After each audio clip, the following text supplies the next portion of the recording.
feel very comfortable when I come to the campus. Because that's where I come from. That's my story there.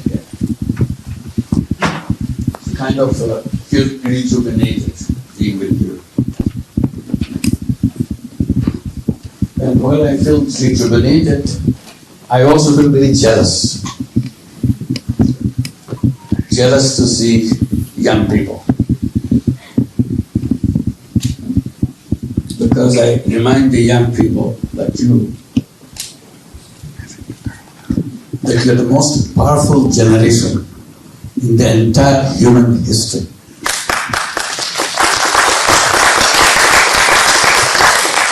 I repeat, you are the most powerful generation in the entire human history. I don't say it very lightly, just to please you. I really feel it strongly. That's where you are. You look like human beings, like everybody else, like us. But literally, you are superhuman men. You'll see the movie Superman and all that. You are the Superman and Superwoman. Not because you have done something about yourself, just because you are born at this time, made you very exceptional. Because you inherited all the knowledge and technology that been developed over years, and you are in control of that. Sometimes I feel like telling you that you are the genie. You look like human being, literally you are genie. You remember the genie, Aladdin's lamp? You touch it, the genie comes out. You came out, you are here. But there's a problem about the Aladdin's lamp and the genie. If you have an Aladdin's lamp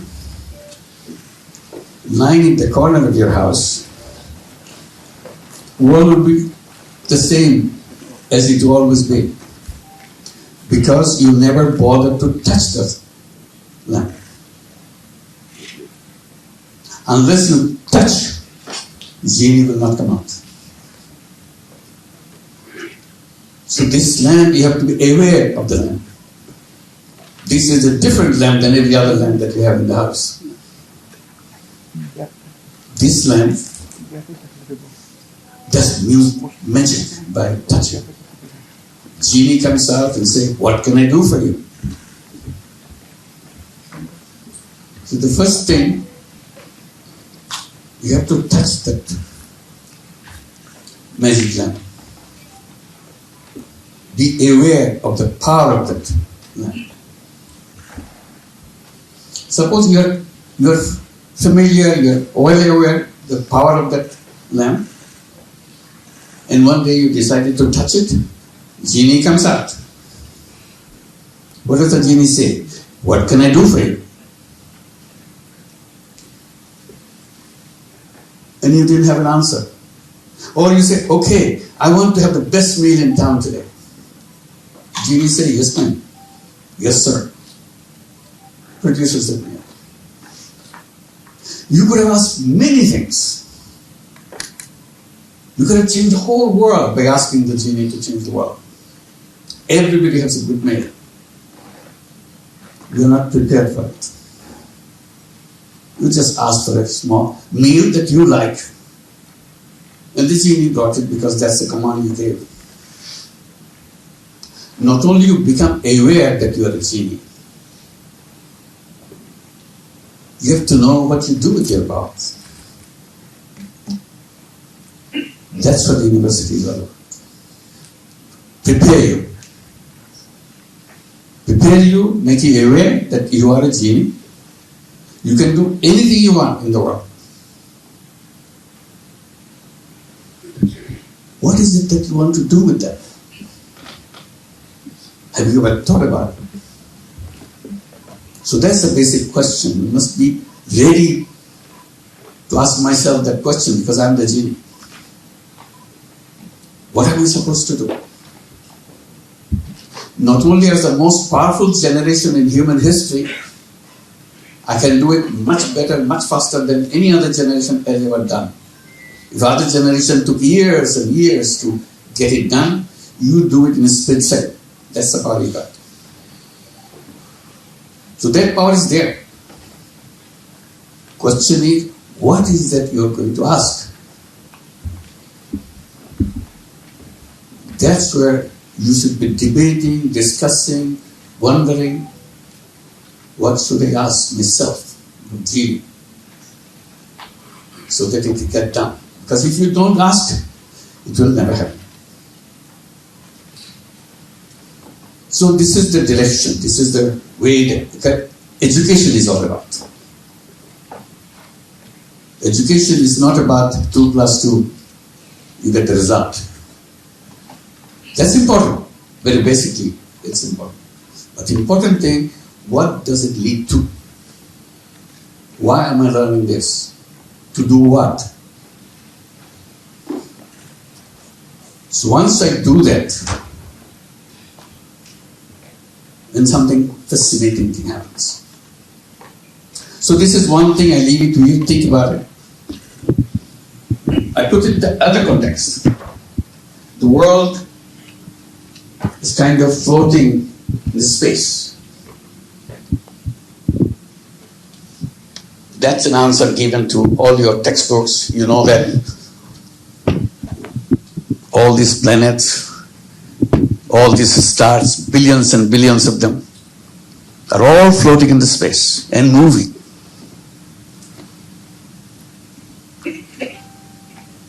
And this is, in a way, our planet is a tiny little spaceship compared to all the spaceships around us. So we're in a spaceship. Imagine this is the spaceship that we are floating in this space, which we are doing every day, every moment, every second. My question is, are we passengers in this spaceship? Or we are stewards in this spaceship, hostesses in the spaceship? We have a role to play in this spaceship. It's floating, irrespective of what you do. But since we are in this spaceship, for a while, next generation will come, will be gone. What is it we do in this spaceship? If we are passenger, we are waiting for our drinks, we are waiting for our meals, make us comfortable, and all that. If we are in economy class, we want to go to the business class, we are in business class, we want to go to the first class. That's the passenger mentality. But are we passengers? My point is, try to remind you again and again, we are not passengers. We are the pilots of this ship. The responsibility as pilot is different. We can go and sleep, watch movies. Pilot cannot do that. Pilot has to fly the spaceship, make sure everybody in the spaceship is safe. And we are going the right direction. Suppose you agree with me that we are all pilots in this spaceship. This is our turn. We became the pilots. Somebody else will come, the next generation come, they will take over from us. If we are pilots, do we know where we're going? That would be terrible if the pilots don't know where we're going. At what speed we'll go? How do we avoid dangers along the way? How to make sure we get to the destination in the best possible way? That's our responsibility. So you debate yourself, are you a passenger or are you a pilot? If you're a pilot, these are the responsibilities. If you're a passenger, relax. Or try to get from economy class to the business class. If we are pilots, we have to have a flight plan. Do we have a flight plan? That's what the university is all about. Helping you prepare your flight plan, not the university's flight plan.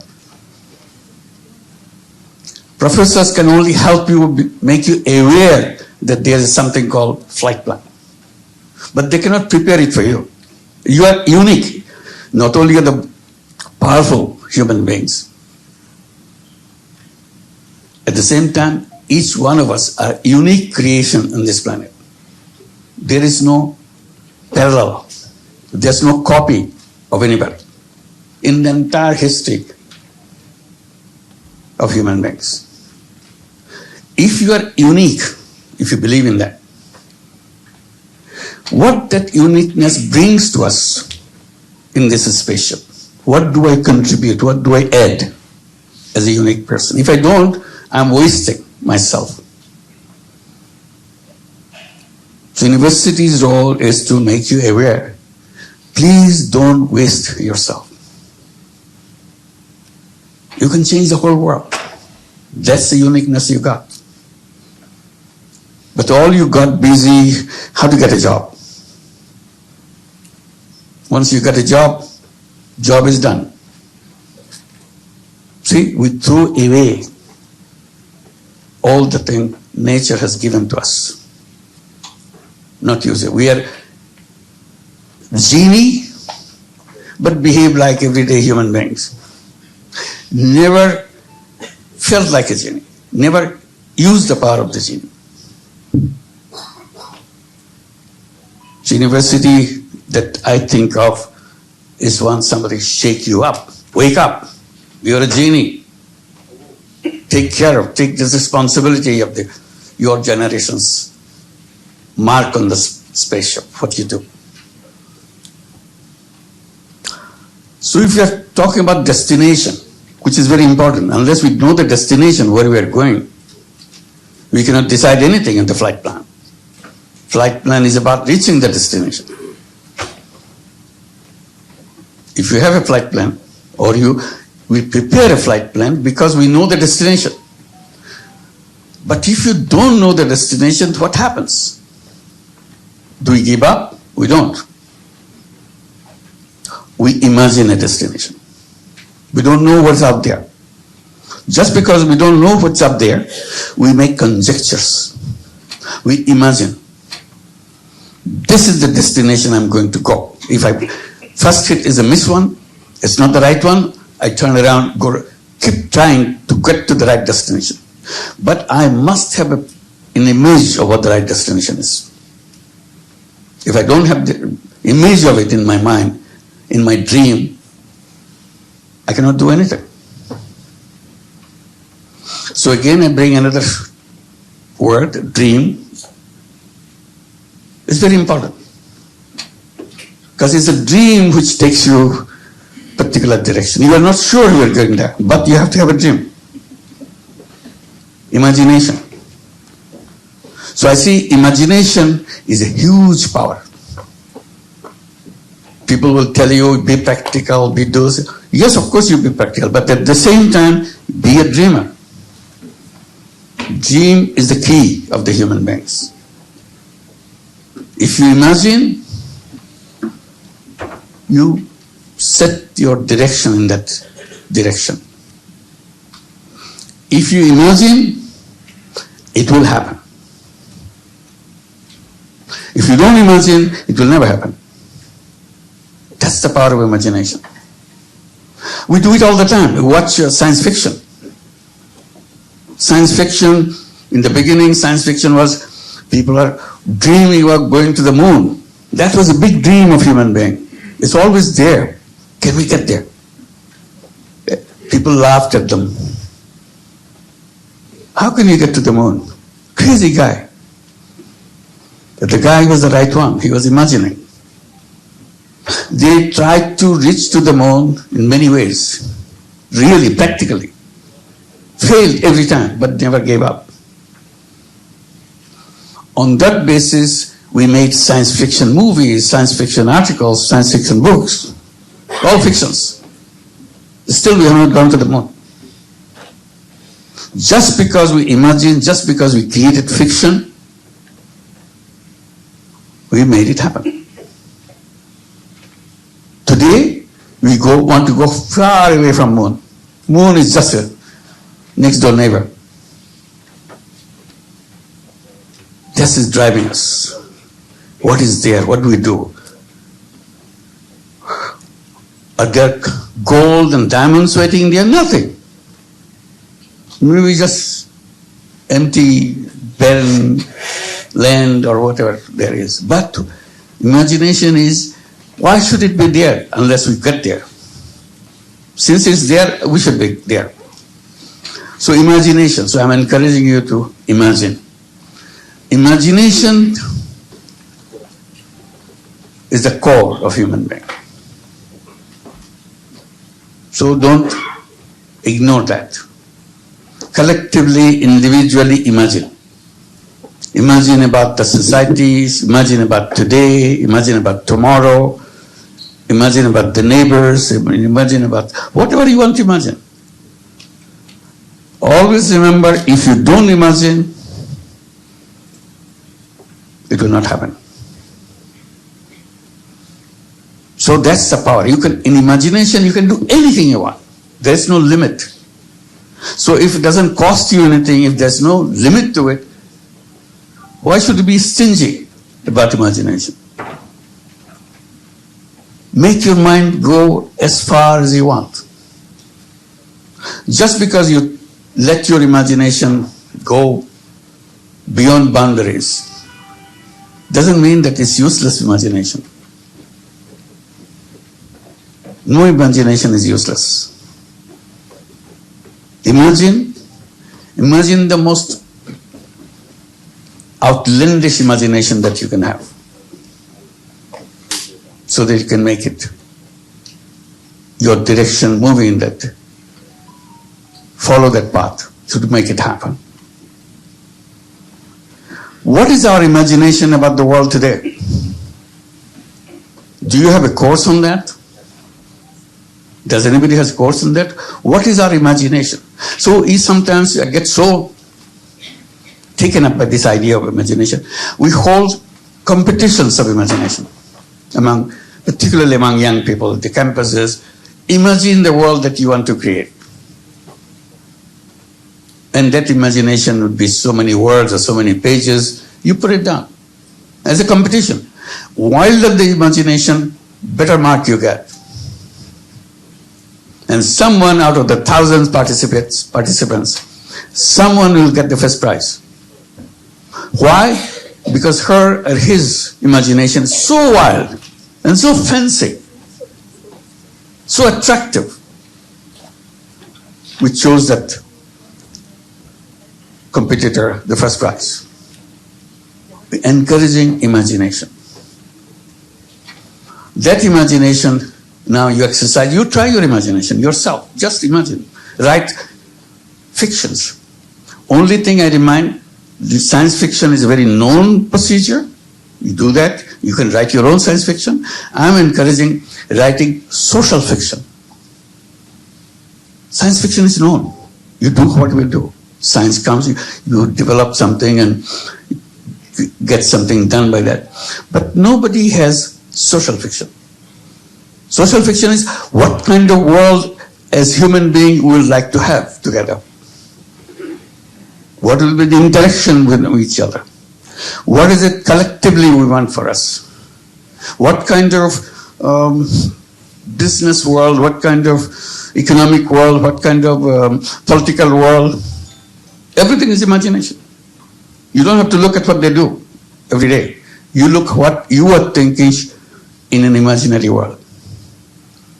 Because if you imagine, that social system will emerge. Because everybody say, hey, this is a good idea. Let's do it. Let's try it. So I'm emphasizing social fiction. What was the imagination that I was trying to let people know? That's what you've shown the book here, World of Three Zeros. That's an imagination. The fiction. But if it touches you, Oh, that makes sense to me. It will happen. So don't ignore it. If you don't like it, it's okay. If you don't like that world of 3 zeros, you make a world of 100 zeros, your world of no zeros, whatever you want. But imagine it. Don't just say, this is rubbish. Okay, it's rubbish. But create your imagination, what kind of world you want. The reason I wrote about 3 zeros, very simple. First part of it is about the civilization that we have on this world today, that we are part of the civilization. As young people, we'll be rebelling against that civilization. That's a natural thing for young people to do. Reject and rebuild. Or start from completely different context. But if you don't do that, you fail in your generational responsibility.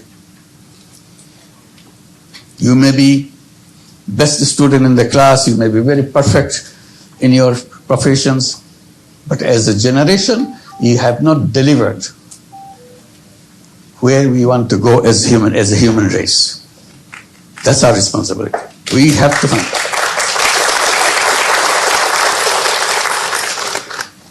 So I came to the conclusion in my first part of the story, the civilization that we are going through is a self-destructive civilization. We cannot protect ourselves from that civilization. This civilization will kill us completely. We know that, but we ignore it. Okay, today is fine. They are talking about something which probably will never happen. Just ignore, make us comfortable. They say the environment is going into the direction that will destroy this whole planet. And in the process, we'll be destroyed. Because we created a civilization based on waste creation, if I can make it a simple statement. Every day we are creating waste. And every behavior that we promote is a waste-creating behavior. So to put it simply, we say, if not anything else happening, we'll be put under the grave of waste that we created ourselves. We will be buried under the waste. So much waste we are creating. Because economy and a system, social system, promotes you to always accumulate. The main point in the economy is buy, buy, buy. You continue to buy. They're always encouraging you to buy. They never ask, what did you do with the one that you bought yesterday? They're pushing you. They're bombarding you. Buy, buy, buy. They create occasions so that you don't forget to buy more. We turn occasions as a kind of buying spree. Let it be Christmas, birthday, Eid holiday, or whatever. They jump in. Buy, buy, buy. This is the occasion to buy. They invent Father Days, Mother Days, Uncle Days, Auntie Days. Make you buy. Don't ask what you do with it. When you buy, you say, no, buy a pair. It's cheaper. See? Forcing you to buy more. Or buy on those days, we have a big discount. Always forcing you to buy. What you do after that, that's not their responsibility. The more we buy, the closer we get to the ultimate day. So they give us a lifestyle. Lifestyle built in to make waste all the time. Wearing the same dress again is a shameful thing. Why should you wear it? You wore it last time. Your friends saw you with that dress. You don't wear it anymore. So you have to buy another one because I'm going to meet the same friends. See? It got in your head. What do I do with the previous one? We don't know. Just throw it out. What happens? It takes up resources and then it is most of it indestructible. It doesn't get destroyed. Particularly items like on plastic and so on. So terrible. But keep on doing that. To sum up all I'm saying, we have created civilization which is self-destructive. It's taking us to the ultimate destruction. We destroy ourselves. So we had to invent, imagine again. It's not something you decree it tomorrow and the president of the country signs it, from today we do that. It's not about that. It's about lifestyle change, how we behave, how we do, what kind of thing. Wearing the same dress 50th time would be celebrated. We'll have celebration that I'm wearing this shirt for 50th time. It's not like that. I only use once. That's the thing to be applauded today. What should have been the other way? That I'm wearing it 50th time. This is the shirt my fathers used to wear. And I'm wearing. My son, my daughter is getting ready to grab it. That's the direction we should be going, not the other way around. So this is one, again, for you to decide which way you want to go. I'm just simplifying things. This civilization will be a victim of environmental disaster because we are not aware of it. We don't want to do it. We say, okay, nothing is happening. I don't see anything. These are just talks. This is not real. It is real. Just because it comes in a slow motion doesn't mean it doesn't exist. Simply you can just bypass, ignore. But it's coming, for sure. The second one, that the imagination of the world that I'm thinking, world of 3 zeros, what are the zeros for? First zero is zero net carbon emission. I don't want any carbon emission in my life. I don't want any carbon emission in the whole universe. So that we protect ourselves. This is a responsibility. Otherwise, we destroy ourselves. We talk about it, we write about it, but we carry on our life as if this doesn't apply to me. It's for somebody else. The second zero that I talk about, zero wealth concentration. You know all the wealth that we make globally? Every day we are creating new wealth. Have you ever asked, where does this wealth go? I know this has got big, he become a billionaire, he got multi-billionaire, he got millionaires, and we know that. But what does it mean to have become billionaires and surplus? Simple thing. Wealth that we create goes only one direction. It doesn't go in all directions. It goes only one direction. It goes to the top. Few people in the world pick up all this wealth to themselves. Then we get the big headlines, he's a billionaire, he's a super billionaire, and so on. This is not to be celebrated.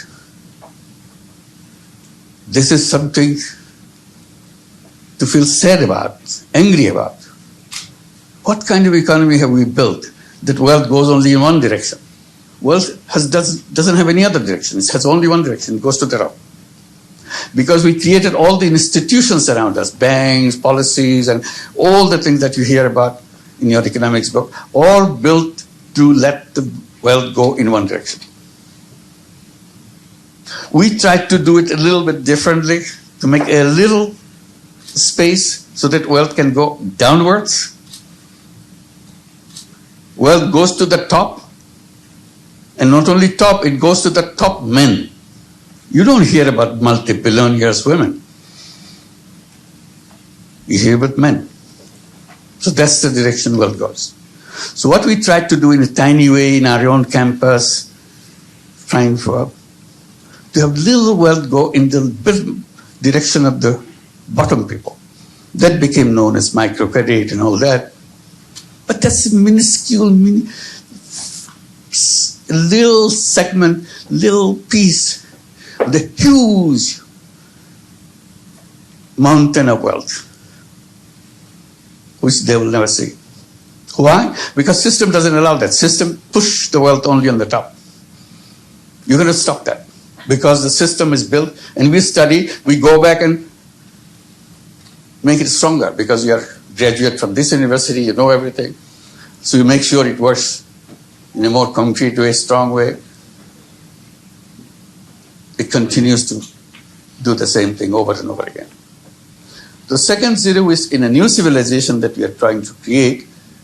It should be zero net carbon, zero wealth concentration. Wealth will not go in that system that we developed or we imagine. That's the imagination part comes, where wealth starts coming down to the people. Reverse the whole gear. See, you reverse in a car, you have a gear, it's going to the front. Now you reverse the gear, it goes to the bottom, back, comes to the people. Today, if you go to the entire world, if I'm generous, I can say 10% of the people in the world, 10%, owns 90% of the wealth of the world. 10% owning 90%. And that's not a just system. Tomorrow, it will be 9% owning 95%. That's the direction. And soon, very soon, maybe your generation, maybe close to your generation, 99% of the wealth will be owned by 1% of people. That's the direction. You can't change it. So we want to put in a reverse gear. Say no wealth concentration. We want to build a civilization system. University is the place where design systems. So this is your responsibility, the super powerful generation that you are. And if you pay your attention, it will be done. It's not difficult then. Simply we don't pay attention to it. That's my grudge. That's the point I'm trying to bring it to you as young people. So reverse that gear, so that everything will work in a reverse way, so the wealth will not go upwards at all. It will always come downwards. So the wealth is shared by everybody equally. By the system, not government order, by not some theory, not by some, because it's automatic, it will do that in a way, it happens. And if you put into your mind into it, you are the genie, you'll create that. You don't have to wait for somebody in another university, big name university somewhere else. You don't have to. You are as good as anybody else anywhere in any university in the world. All you have to do, put your mind into it. It will happen. So zero net carbon emission, zero wealth concentration. This is a definition or a design or a kind of dream of a new civilization. Third zero that I'm talking about, zero unemployment. That comes in a very interesting way. I'm saying any employment is a wrong concept. Everybody will be very up in arms. What? Employment is a wrong concept? I said human beings are not born to work for somebody else. That's my position. Human beings are independent beings. That's what the Creator has created us. We are packed with all the knowledge, all the capabilities in the world to take care of ourselves and take care of everybody else in the world. Each one of us is equipped with that. But our theory, our textbook says, no, get ready, get a good grade, good degree from the best university like yours, and get the best job. And the world is done. Your job is done. This job is not done. You are thrown into a wrong direction. What you have done in the process, you have surrendered all your capability to change the world, change the thing. You don't think about it anymore because you got a job. You're trying to get the next promotion. That's all you're busy with. Please your boss. Get the next promotion. So you're in that trap. Promotion trap. Little achievement trap. You are a big human being who can change the whole world. You're stuck with a little thing in your house. That's it. That's what a waste. That's the point I'm bringing. That's why I'm calling you genie and all that, trying to encourage you to discover yourself. You are completely different. And then it's a job. It's not the destination of human being. It's a wrong thing. It's a legacy of slavery. It's another form of slavery. Why should I be slave to take orders for somebody? Taking orders doesn't fit into human being. That's what they always rebelled against slavery. What then we do? I said, whole idea of business is wrong the way it is done. It creates slavery. Because it's all about profit maximization, wealth concentration. That's the track. I'm saying all you have to do, shift it. Just one simple shift, everything can change. Instead of doing business to make money for myself, making myself richer and richer, I have said that there's another path. It's a choice for you, anybody. I can do business to make myself rich. I can do business to solve all the problems of the world.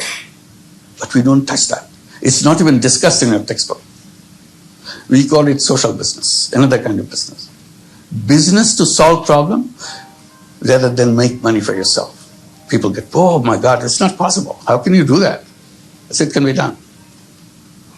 They said, no, making money brings so much happiness. I make so much money. Creating social business, I don't get that happiness. I said, yes, that's true. Making money in a conventional business, making money may be happiness. Making other people happy, making the whole world happy is a super happiness. So you have to judge which happiness you are looking for. Petty happiness to make wealth, be rich, or a huge, huge happiness. My one idea has changed the world. Everyone has more than one idea to change the world. But you never take that path because it has no market value. Because the market, quote unquote, is created for profit. So we create a new concept. What is the purpose of my life? How do I feel that I have done my duty? I feel complete, that I have a responsibility I have taken care of. That's a system. So these are the 3 zeros that we are talking about, creating a world of 3 zeros. Last point I'll make on that and conclude. Fine with 3 zeros. Like it, not like it, it's up to you. But think about it. You don't have to take anything that I say. All I'm doing, you have the power to change the world. Use it your way. But don't waste it away. Life is very short. You're already crossed the border of youth. Then gradually you'll be moving into careers and so on and so forth. And trapped into many other things. But this is the time, fertile ground to change the world. Come up with an idea, not by sword, change the world. Ideas will change. You created the idea and make the change. So this is where, on the 3 zeros, young people love it. When I talk about it, they want to know more about it. In the process, I came up with an idea that since they are interested to do that, I said, why don't you create 3-0 club? Simple idea. Get 5 young people together, young people meaning 12 years to 35 years. Boys, girls, whichever you want. Get yourself 5 people, 5 of your friends together, create a 3-0 club. What do you do in the 3-0 club? Each member of the club promises to himself or herself, I will not in my work, in my daily work, contribute anything in carbon emission. If I'm doing the creating carbon emission now, 7 days a week, in everything I do, there's a lot of carbon emission is involved. I will make sure to begin with, I'll reduce it to 6 days a week. 1 day will be carbon free for me. I'll not do anything which creates carbon emission. If I'm successful, I'll do it for 5 days a week. 2 days carbon free. If I'm successful, 3 days a week, 2 days a week, 1 day a week, and no carbon emission from me. So I'm carbon free all of the time. This is the commitment I make, and it may take time. I can do it faster. It's up to me. It's my decision. I will not do anything which contributes to wealth concentration. It's possible. If I run business on a social business format, there is no wealth concentration because I don't make any profit for myself. My business is to solve the problem of the people. And that has no involvement with wealth concentration. So I will not contribute to wealth concentration. I will not contribute to employment because I'll be an entrepreneur. All human beings are entrepreneurs, not job seekers. That's a kind of flip side. So once I become free from carbon emission, wealth concentration, I become a 3-0 person. Entire 8 billion people are doing otherwise, but I make myself 3-0 person. I don't contribute to that. I am free from that contribution. I'm not the cause of any of these problems. And if 5 of them do that, so 5 of the young people together decided we are free, we are all 3-0 persons. So luckily now thousands and thousands of young people signing up, going to their website and registered themselves at 3-0 clubs. Now about 45 countries have thousands of 3-0 clubs. We are not doing anything, simply tell them that we let us know, get your address so that you can talk to each other. So that could be just an initiative by yourself. It doesn't wait for anybody's permission or anything. But in the process, if it catches up, we can create the 3-0 worlds. It's not a simple imagination which can be translated in the beginning in a small way, but it can pick up the speed. Really create the 3-0 world. And if you have a 3-0 world, we have created a new civilization. That's the only way we can survive. Otherwise, we don't survive. Sorry to give you a kind of bad feeling about the world, but we have to be aware about where we are, and we have the power to change it. That's my emphasis point, that we are one single individual, one of you right here, can change the world forever. That's the power we have. Thank you.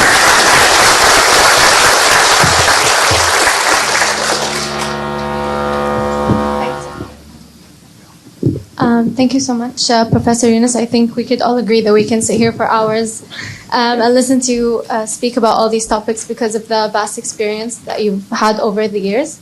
So I'll start with one question and then we can take the questions from the audience. I think we've talked about the bigger picture, so I think maybe we need to narrow it down a little bit. So I was wondering, it's been 5 decades since the microcredit initiative. It's had a lot of impact in many countries like the US and Bangladesh and other places. But focusing on the first zero poverty, how do we go there from increasing inequality and increasing poverty in the world?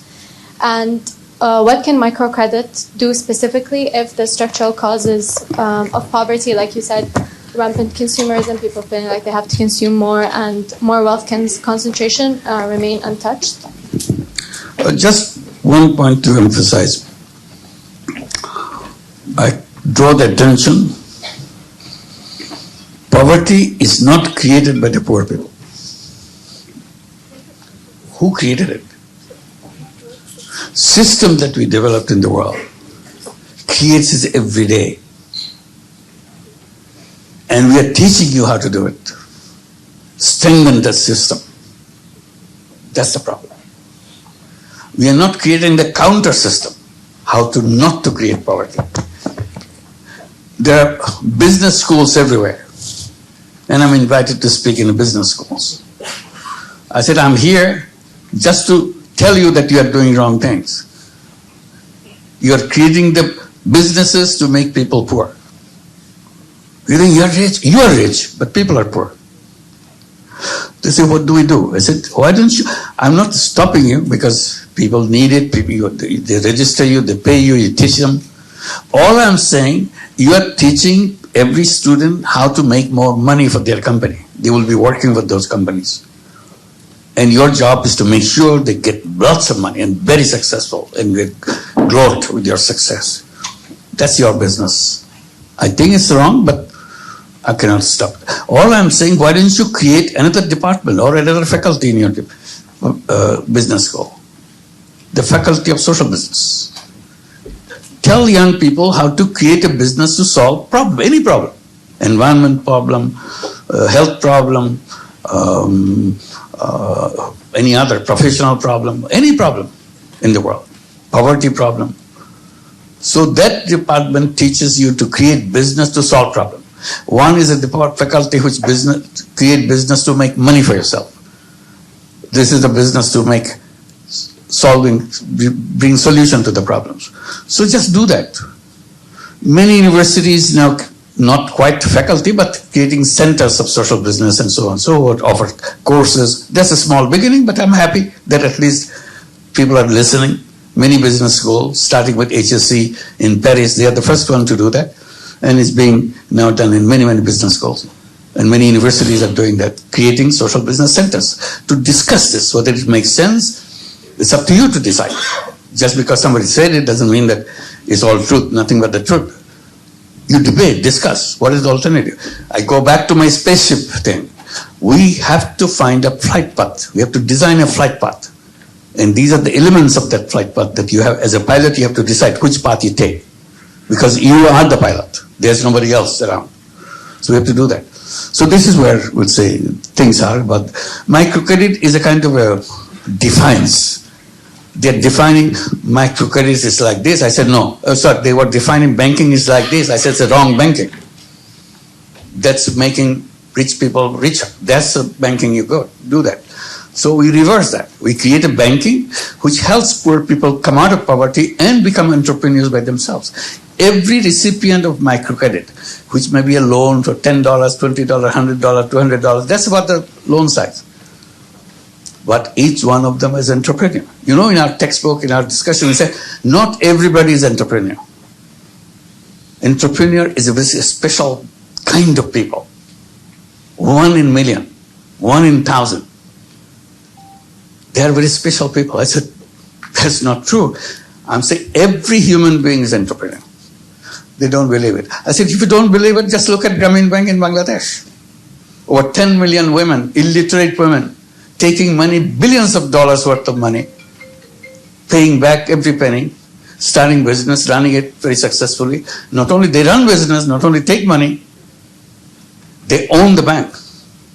They own the largest bank in terms of client. The largest bank in the country is owned by poor women. This is their bank. And they do serve themselves. So it's possible. Simply, you bring any criteria to say it is less than a conventional bank in terms of success, in terms of this. It's more successful than any bank in the country, any bank anywhere in the world. So that's why it is spread. So this is the thing that you have to come up with counter ideas. If it is wrong to go in that direction, you reverse it. Probably we'll have a right direction. That's all we did. Thank you.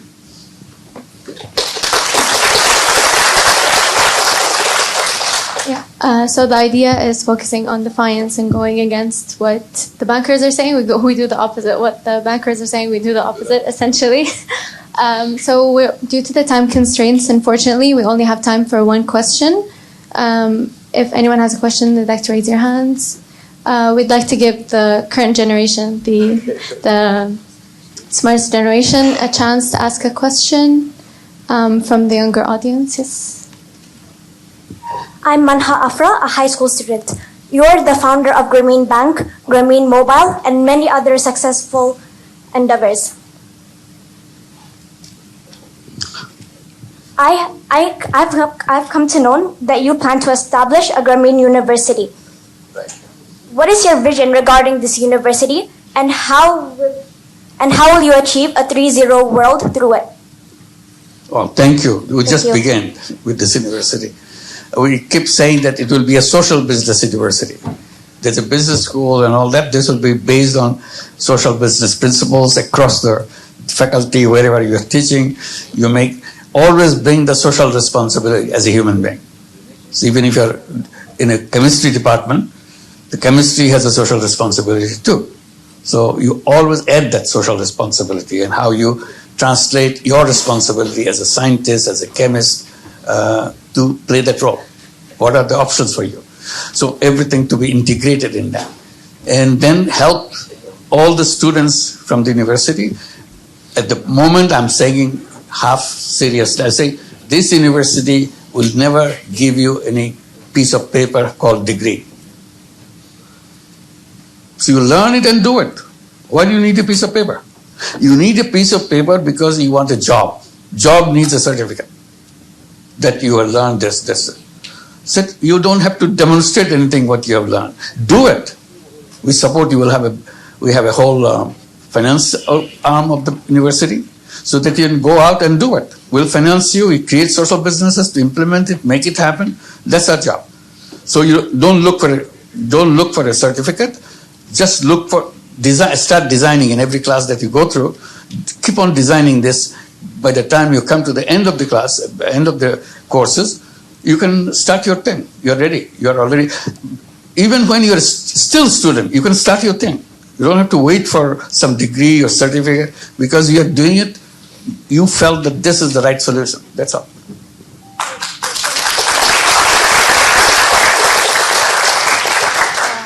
So we will close the session here for today. Hopefully, we'll be able to have you on. Sorry, we have no time. We have no time. I'm sorry.